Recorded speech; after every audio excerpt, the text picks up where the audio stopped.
Most filmmakers think that the platform is the finish line. You get the film made, you survive the festival circuit, you sign the deal, you land on the homepage. It feels like an arrival. But this is the moment where most leverage quietly transfers away from you. Not because platforms are evil, because they are optimized differently than you are. And if you misunderstand that optimization, you will mistake visibility for stability. Now, this is not an anti platform argument. Platforms are extremely good at what they do. They aggregate attention, they optimize engagement, and they monetize subscription behavior at scale. Their job is not to build your career, though. Their job is to maximize total watch time across millions of users. And that distinction matters because your career depends on continuity. Their business depends on volume. Independent filmmakers absorb risk before the platform ever sees the film. You develop the idea, you raise the capital, you shoot, you edit, you finish. By the time a platform evaluates your film, the risk has already been paid. They are not funding experimentation, they are licensing finished assets. If the film performs, great. If it doesn't, it sinks quietly into the catalog. Nothing about their system breaks. But if it underperforms for you, you feel it. And now the asymmetry starts here. So let's get to the structural issue. When someone watches your film on a streaming platform, the platform knows. They know who they are, what else they watch, how long they stayed on the film, when they dropped off, and what converts them. Platforms have all this information, and they do not share it with you typically. You don't know who watched, you don't know who loved it, and you can't really contact them again. The platform retains the relationship. You retain a line item on a quarterly report. Now, this is not malicious, it's just structural. Data is the business model, and your content is just an input. So here's the psychological trap.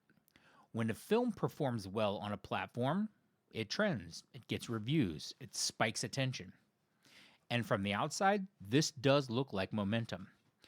But ask that structural question. What changes underneath? Did your next project become safer? Did your funding risk decrease? Did you gain a direct access to the viewer who watched? In most cases, no. The platform experienced continuity. You experienced exposure. And exposure feels like progress, but it isn't. Access is progress, and those are not the same thing. Independent filmmakers solve multiple problems at once. You provide niche depth for the catalog, you absorb creative and financial risk up front, you generate organic promotion for your own release, and then you drive traffic into their ecosystem. And when you do that, the customer becomes more valuable to them. You did the marketing, they keep the subscriber. Again, that's not an immoral business practice, it's just efficient.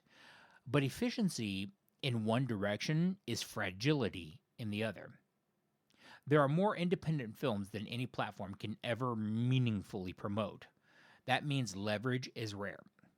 If one filmmaker walks away, another is ready to fill that void. If one title underperforms, the catalog just absorbs it. The platform does not need any individual film to succeed, but the filmmaker does. That is the difference in stakes. So here's where most filmmakers go wrong. They interpret platform placement as validation of career progress, but placement is distribution, distribution is logics, and logistics does not compound on their own. Unless the release feeds something you control, an email list, a membership base, a direct customer relationship, the momentum stops on the platform. The system remembers the engagement. It does not remember you. Now, there are, of course, exceptions. Some filmmakers negotiate better terms, some platforms invest in development, and some deals include meaningful marketing support. Those are leverage-driven scenarios. They are not the default experience for independent creators. And building a career on exceptions is just another probabilistic strategy. The point is not to avoid platforms, though. The point is to understand what they are and what they're for. Platforms are accelerants. They are not foundations. If you build your foundation on rented infrastructure, your stability will always depend on someone else's priorities. So the real question is, after your last platform release, what persisted? Not what is visible, what persisted? Did you retain access? Did the cost of reaching your audience decrease? Did the floor rise? If the answer is no, then the release was an event. And yeah, events are exciting, but infrastructure is stabilizing. Careers require the second. You do not need to reject platforms. You need to enter them with leverage. And leverage looks like owning a direct audience, building before you release, using the platform as amplification and not origin, and ensuring every launch feeds something that persists. When platforms are tools, they are very powerful. When they are pillars, they're dangerous because they do not remember you. Like I keep saying, independent film does not have a talent problem. It doesn't even have a platform problem. It has a retention problem. And once you see how platforms are optimized, you stop asking how to get placed on them and start asking what you can retain. That is where careers stop resetting. And that is where the next phase of this begins.